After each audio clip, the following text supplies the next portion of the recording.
Halitofobie. Iracionální strach ze špatného dechu. Jsem halitofobik. Mě nevadí, že smrdí z pusy mě vadí, že smrdí z pusy ostatním. Kámo, smrdí ti z huby. Možná by bylo dobré, kdyby se u tebe vyvinula halitofobie. Teď vím, co si říkáte. Jak poznám, že mi smrdí z pusy? Použijte tohle. Použijte lžíci. Lžíci? Lžíci přece používám na jídlo. Normálně tu lžičku vezmete, strčíte si ji do pusy.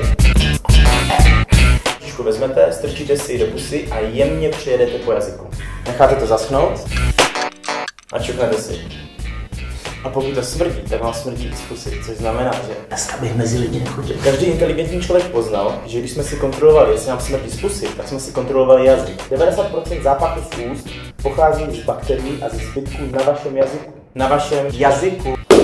Teď už to nezní tak blbě, když vám máma říkala, abyste si čistili jazyk. Že? Jazyk je jako houba, která nasaje všechny vaše bakterie. Katáčky jsou určené k tomu, aby čistili hladký povrch vašich zubů. Ne vašeho jazyka. Škrabka na jazyk? Vzpomínáte si na tu houbu. Škrabka na jazyk vám přijede jenom povrch jazyka a to moc nefunguje. A ústní voda, to je jako umývat koberec hadicí. Špíny se nezbavíte a koberec bude mokrý. A pak je tu možnost, která skutečně funguje. Orabrush. Jemné štětinky jsou příjemné na jazyku. Přejdete párkrát tam a zpět, pak úplně dozadu vytáhnete a uvidíte ty nečistoty. To je nejlepší řešení na zápach z úst. Vydrží vám to déle než kartáček na zuby. Použijete to ráno, odstraníte zápach z úst, potom máte celý den svěží dech a potom to zopakujete zase večer, až půjdete do postele.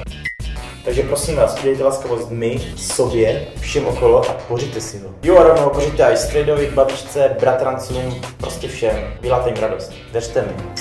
Více informací se dozvíte na orabrush.cz.